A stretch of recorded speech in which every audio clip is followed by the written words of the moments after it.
me out on the basketball court and get the extra ramen noodles for supplemental food on Thursday nights. Yeah, just shifting the gear to the conflict, Scott, in the Middle East right now. Mahmoud Abbas is in Russia right now talking with Putin. It seems that Vladimir Putin, when it comes to the conflict between Iran and Israel, they have been trying to make some sort of sanity in the whole situation there. And right now, Mahmoud Abbas is in Russia. What they're trying to do in order to deal with the conflict in the Middle East, in the eyes of Russians, I'm talking about. Well, I don't know what the Russian plan is. Remember, I'm not an agent of the Russian government. So they haven't called me, and I'm not under orders to say anything to spread Russian disinformation or information or whatever. Look, I mean, we know that Russia has an interest in stability. Russia's interests are not destabilizing. Russia's hosting the BRICS conference in October. This is a big deal. It's the middle of August. The last thing Russia needs is a broad Middle Eastern war that destabilizes not only the Middle East, but the world. That would have a devastating impact on the BRICS conference.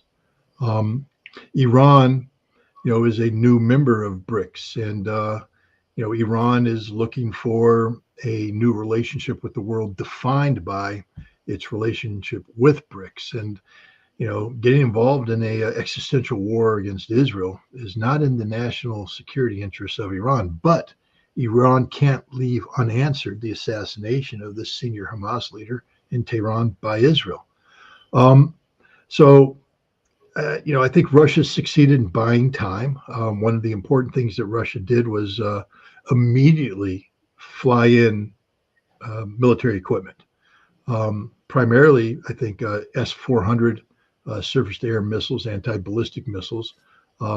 They are now operational inside Iran, and this changes a lot from the Israeli perspective, because now Israel has to deal with a very advanced level of defense capacity that could be manned by Russia, could have connectivity with Russian satellites and things of that nature. So it changes a lot when it comes to any potential Israeli counterstrikes. And so what Russia is doing is compelling Israel to rethink its plan, because Iran will have to retaliate. There's no doubt about this. There will have to be an Iranian retaliation, and it's going to have to be more serious than the retaliation that took place in April. In April was a demonstration of capability, now or of potential.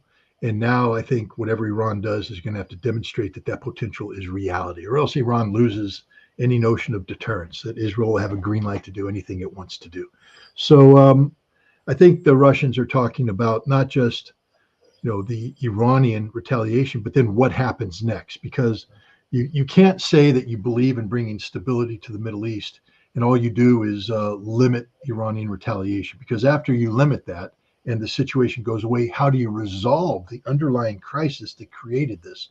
It was a Hamas leader that was assassinated in Tehran. That Hamas leader was a lead negotiator for bringing an end to the conflict in Gaza. And it is the conflict in Gaza that has mobilized the axis of resistance led by Iran against Israel. And so by inviting Abbas in, I think, people are like, oh, does that mean that Russia is abandoning Hamas? Because China just had this big conference where they brought 14 different Palestinian factions together into a singularity, including Hamas and Fatah. But Abbas is the president of the Palestinian Authority. And right now he continues to be the face of legitimacy of the Palestinian state, or what passes for a Palestinian state. He has no credibility amongst the Palestinian people and pretty much zero credibility around the world. He's recognized as an old, feeble, corrupt person. So why is Putin meeting with him? I think this might be the equivalent of Nancy Pelosi's conversation with Joe Biden, which is, it's time for you to go. You need to step aside. You need to relinquish power. If you want to live here in Moscow, maybe we'll give you a nice dacha out there, but it's time for you to get out of the way. Your day is done. You are more of a problem than you are a solution. The Palestinian people view you as a shill for Israel because you are a shill for Israel. I think that might be the conversation that's taking place in much more diplomatic terms by the Russians, who initiated, by the way, they're the ones, the Chinese may have closed the deal, but it was the Russians who originally talked to Hamas and Fatah about coming together and creating this generic governmental representation for the Palestinian people. It's absolutely essential because Israel says we will never deal with Hamas. So sort of taking the page out of the American book, back when the YPG in Syria, the Kurdish independent group, it's really a front for the PKK, which is a Turkish Kurdish independence group that Turkey and much of the world says is a terrorist organization, including the United States.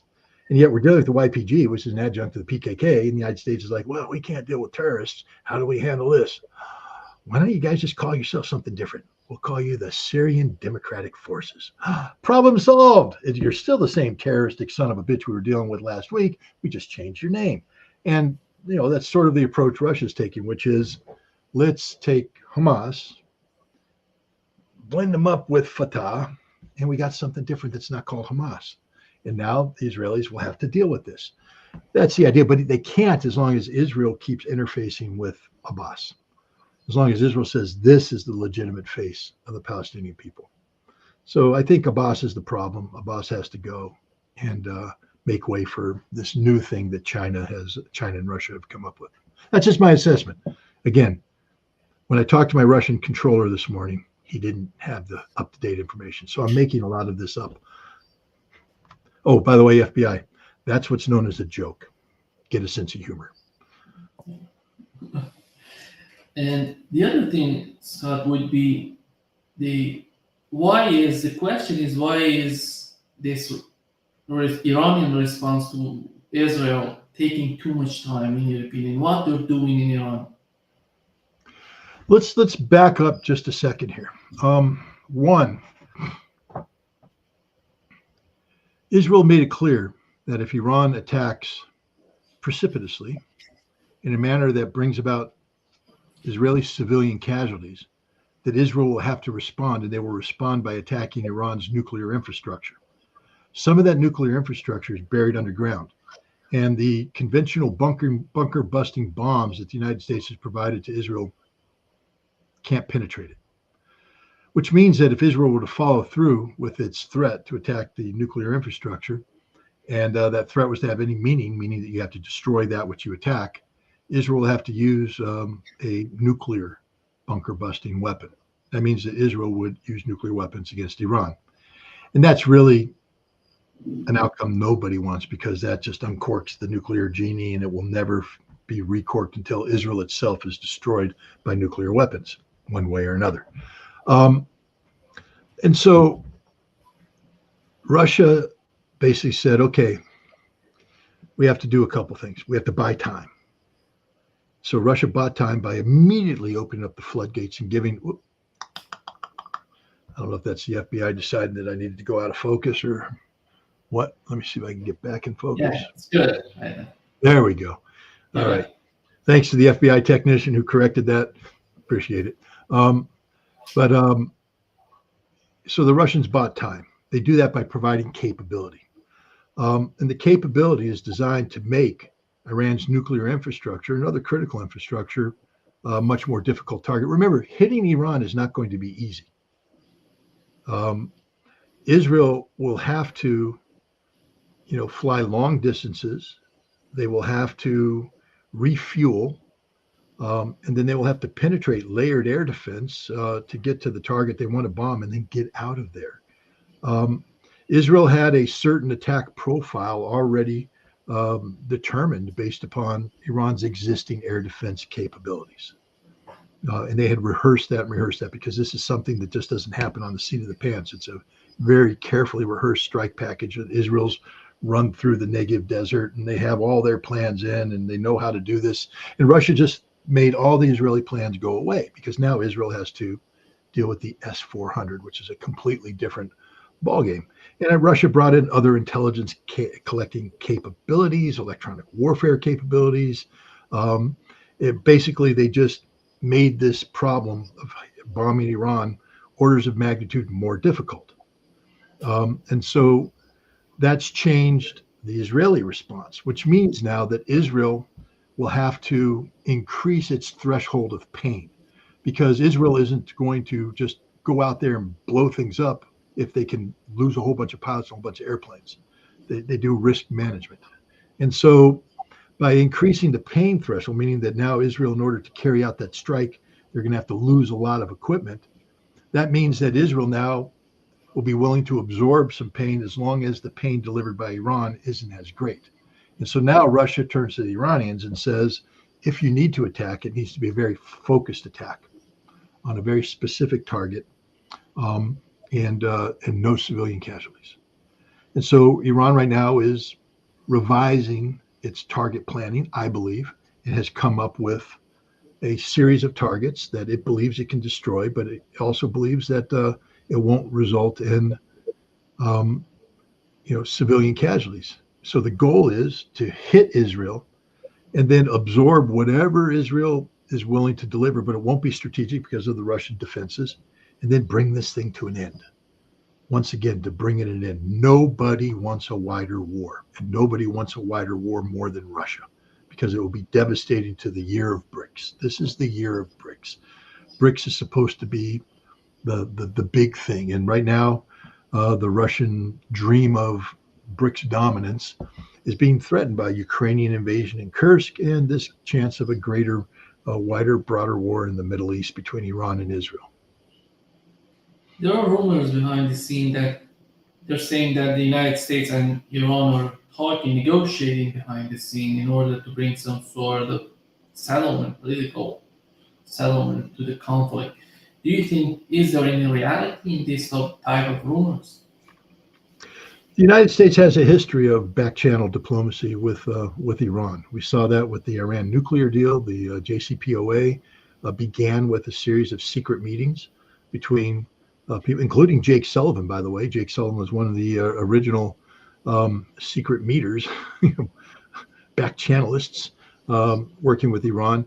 And, this has been, I mean, go back all the way to Oliver North delivering a cake and a Bible, I guess, to the Iranian leadership, or Quran. I don't know what he delivered, but delivering stuff. We've been doing it for a while. There's no doubt in my mind that we still have these back channels. I'm pretty sure that we talk with the Iranians to deconflict, to avoid allowing disagreements, sometimes even violent disagreements, from exploding into general war. It's in neither nation's interest. So there's no doubt in my mind that if such a back channel exists, it's being used today. And if it didn't exist, that the United States and Iran would be receptive to create it, because Iran doesn't need a war with Israel. But Iran's in an extraordinarily difficult position now because of what Israel did. And the United States recognizes that. The United States now is between a rock and a hard place, because they can't be seen as abandoning Israel. But on the other hand, they do not want to be part of a process of facilitating a broader conflict, which would, if it takes place, inevitably bring the United States, into direct confrontation with Iran. So yeah, in the interest of peace, I would hope that the United States is engaged in serious back-channel diplomacy with Israel to try and mitigate this crisis. If it goes that direction, it has to be something substantial in the hands of the United States to offer to Iran in order to have a negotiating table. But do you think the Biden administration do they have any sort of leverage on the Netanyahu administration to offer something so important? For example, the situation in Gaza is so dire, it's unbelievable. Just put an end to that operation and making the life of Gazans better than it is right now. How do you see these thoughts? Is the Biden administration capable of doing this? I don't think the Biden administration, first of all, I don't think any back channel discussion between Iran and the United States is seeking to bring about an end to the overall. That's just not going to happen. It's not feasible. The United States isn't capable of pulling that off. I think whatever back channel discussions are taking place are designed to prevent a broader war. That's it.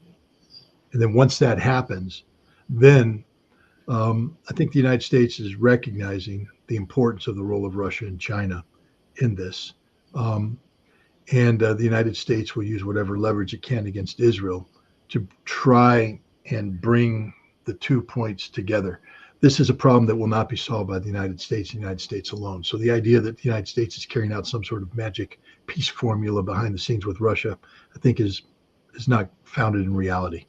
I think whatever conversations they're having are purely limited to how do we keep this war from spinning out of control? How do we convince the Iranians that while we will defend Israel and while we'll be seen posturing as being there for Israel, that we're not going to be part of any Israeli retaliation. And notice the United States hasn't screamed bloody murder about the deployment of Russian air defense systems into Iran. I mean, normally, we're going to sanction everybody. Everybody's going to die of sanctions. Nothing. Why? Because the United States understands that is actually bringing stability to the region. Because Israel's out of control. Even the United States recognizes that Benjamin Netanyahu is totally out of control. The dual assassinations that took place in Beirut and Tehran, were just a direct slap in the face of the United States, where the United States told them that we're not going to support a broader war with Iran or a broader war with Lebanon. So Netanyahu went back and said, kill senior people. Now what are you going to do about it? Because America, having wrapped Benjamin Netanyahu in the flag, is now trapped. Having anointed him to be the leader of Israel, they're now trapped because, he didn't invade. The Pentagon said, don't invade. All he did is assassinate a bad guy. And the Americans were, our position is both those guys who were killed are bad guys. So how do we oppose it? Netanyahu's a smart guy, able to play the Americans like a finely tuned clock. But now he has to live with the consequences. And I think he's hopeful. I don't think Netanyahu wants a broader war either. Because if there is a broader war, it's going to be devastating for Israel. Extraordinarily. And Hezbollah sent a message the other night, firing dozens of rockets into an Israeli military facility in northern Israel, and the Iron Dome didn't respond. Why? Well, nobody's talking. Did they hack it? Probably. But Hezbollah is saying, we can shut you down like that.